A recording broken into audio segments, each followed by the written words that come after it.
첫 번째 질문이 있어요. 자, 이 질문은 뭐냐면 우리가 살면서 한 번씩은 다 생각해보고 경험했던 그런 질문 같아요. 뭐냐면 자, 내 자신이 마음에 안 들 때는 어떻게 해야 하나요? 이런 질문입니다. 내 자신이 마음에 안 들 때는 어떻게 해야 하나요?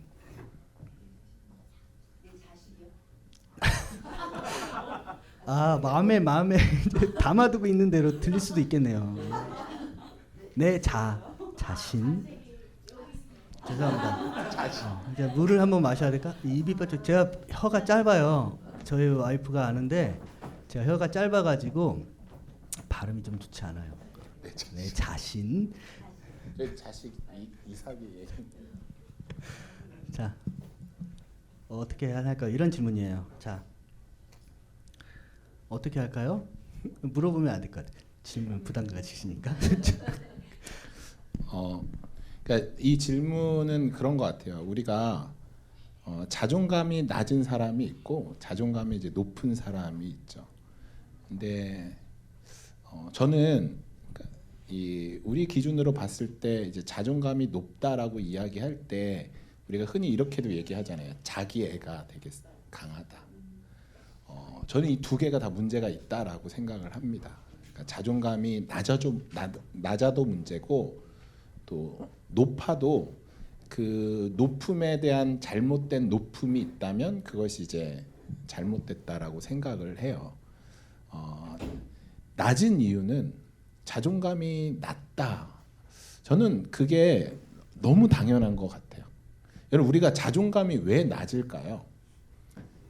질문을 하면 안 되는데 제가 자꾸 이제 질문을 허공에다가 이제 질문이 몸에 배웠어요. 네. 자존감이 낮은 이유는 하나님 때문이에요. 하나님 때문에. 하나님이 우리를 그렇게 만드셨어요. 하나님이 우리에게 너 이제 내가 만들었으니까 내가 너한테 이제 다 능력 줬어. 너 이제 이 능력 잘 써야 돼. 이제 나랑 같이 창조하자. 그리고 나서 하나님이랑 사람이랑 함께 창조를 했다면 아마 문제가 달라졌을 거예요. 그런데 하나님이 첫째 날부터 모든 창조를 홀로 다 하세요. 그리고 나서 맨 나중에 인간을 만드세요. 여러분 그게 어떤 의미일까요? 나중에 인간을 만드셨다라는 거.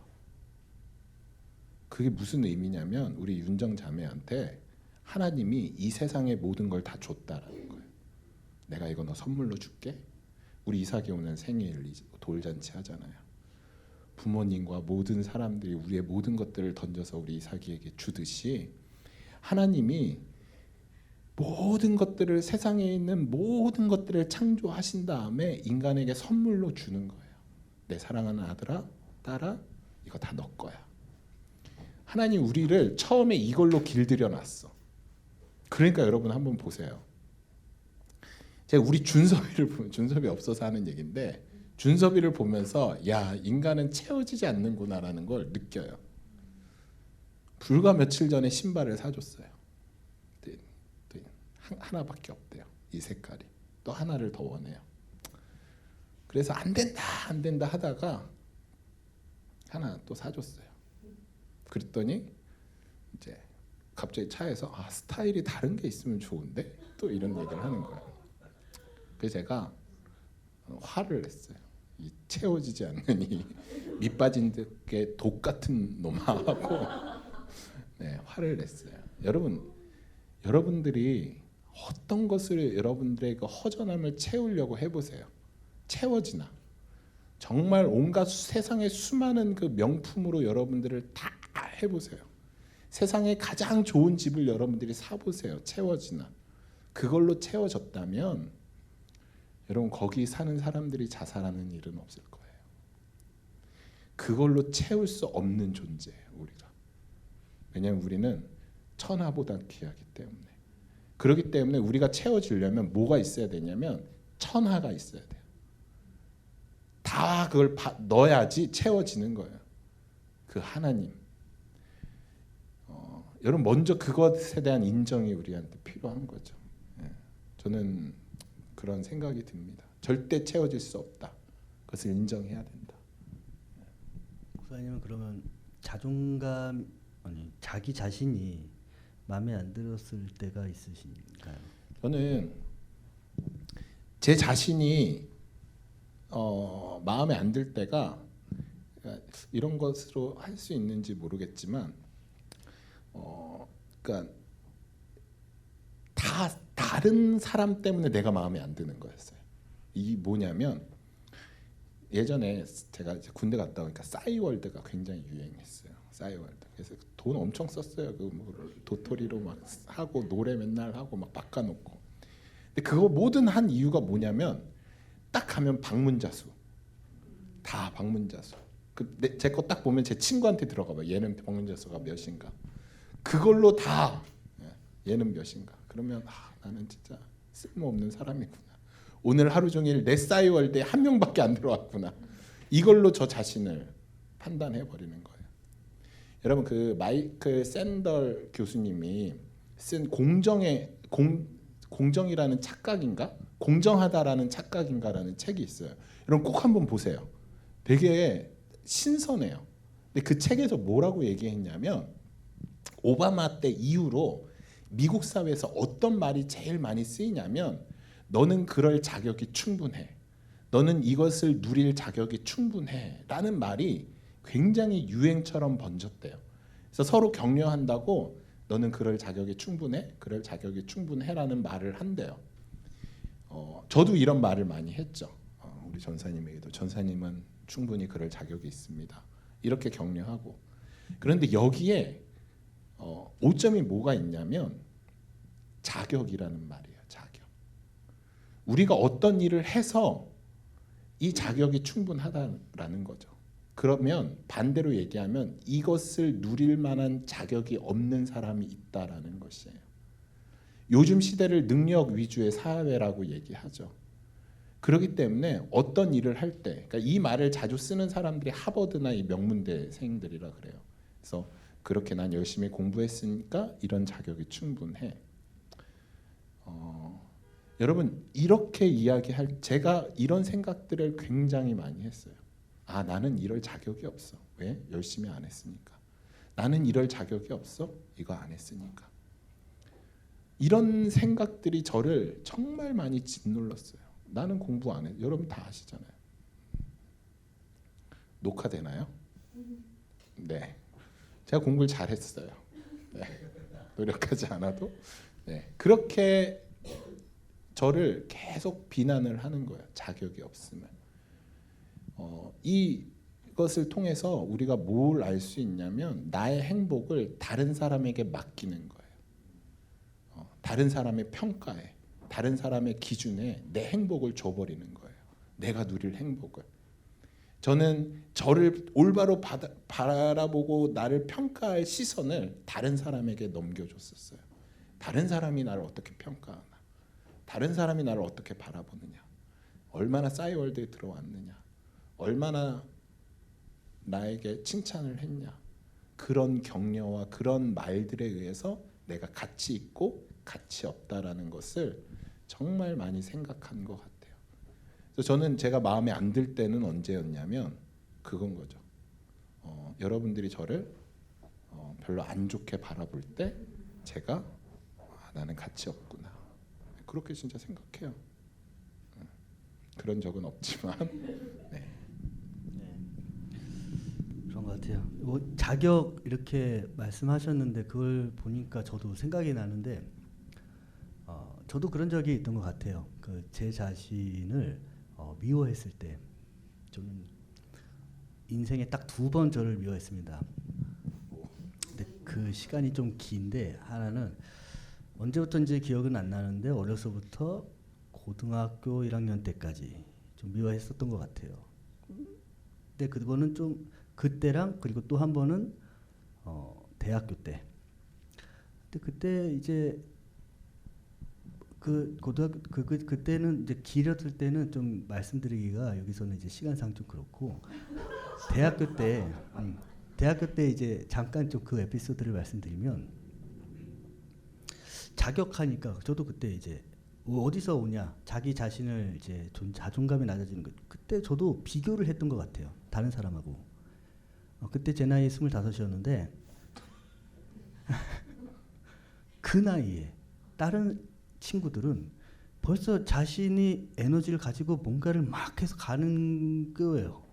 근데 저는 놀기 좋아하고 그냥 제자리를 쳇바퀴 돌듯이 그냥 그렇게 살아가고 있던 것이죠. 그것 때문에 한 번은 되게 심각하게 고민을 하고 기도를 했어요. 어떻게 기도했냐면 답답한 마음에 주님, 저는 저 친구들처럼 저렇게 열심히 배우고 뭘 하고 그러고 싶은데 저는 그렇게 배우지도 못하고 또 하지도 못하는 저의 자신이 싫어요.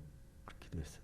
그리고 이것도 못하고 저것도 못하는 이런 환경에 처해 있는 내가 너무 싫어요. 그렇게 기도했던 것 같아요. 그랬더니 어떤 좀 특이한 체험을 했거든요. 뭐냐면 어떤 형상 같은 것이 이게 앞에 딱 나타났어요. 사람 같은데 뭔지는 클리어하게 보이지는 않았는데 어떤 사람 형상 같은 것이 제 눈앞에 나타나면서 제가 저는 이래서 싫어요 할 때마다 채찍 같은 것으로 그 앞에 있는 그 사람을 팍팍 때리는 거예요. 그러다가 깜짝 놀라가지고 바로 바꿨어요. 아니에요. 그렇지만 그럼에도 불구하고 저는 저를 좋아해요. 이렇게 바꿨어요. 그랬더니 그 형상이 스르르르 사라지는 거예요. 사라져서 그때 퍼뜩 깨닫게 된 게 뭐냐면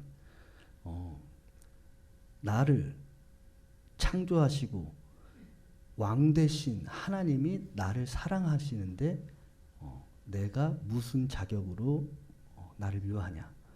저는 좀 반대로 내가 나를 미워할 자격이 없다.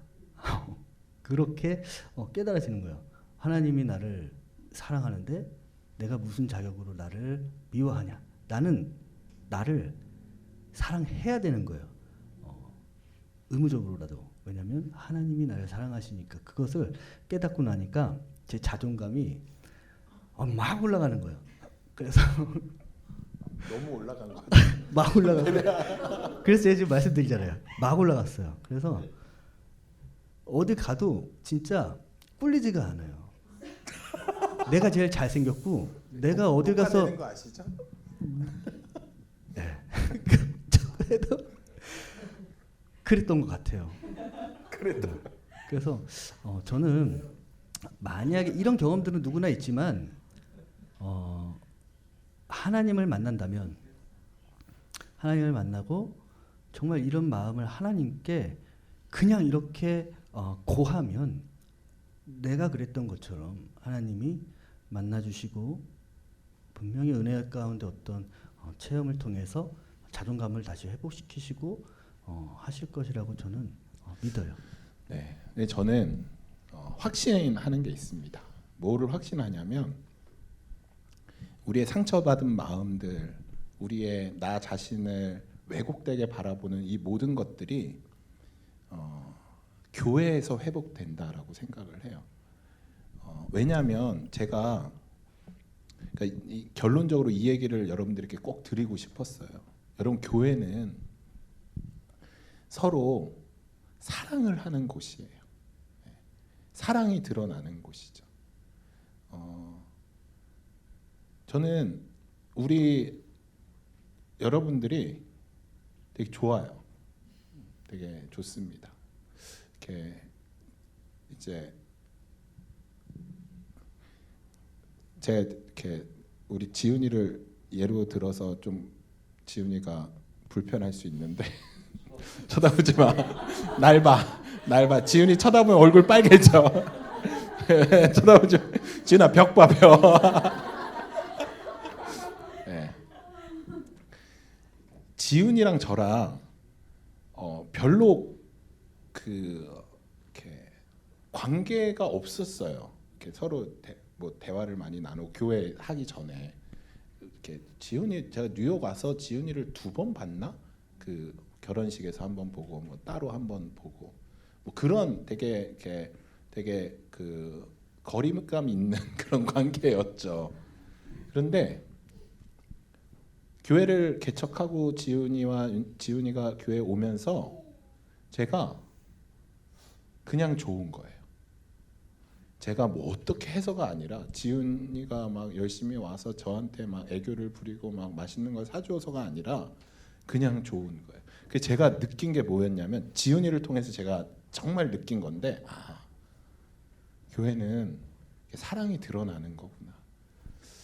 저는 여러분들이 정말로 서로에게 그 사랑을 표현했으면 좋겠어요. 교회 안에서. 여러분 그러면 반드시 여러분들의 상처나 그런 왜곡된 나 자신을 바라보는 것들이 회복이 돼요. 여러분 그러니까 교회에서는 서로 격려해주고 사랑해주고 서로 기도해주고 여러분 이런 일들이 우리 교회 안에서 일어났으면 좋겠어요. 예, 그냥 사랑한다고 얘기해주고 체리나 사랑해 네 사랑합니다. 사랑합니다. 서로 또 안아주고 스킨십이 꼭 필요합니다. 예, 우리 사랑해주고 여러분 회복이 일어납니다. 반드시 회복이 일어납니다.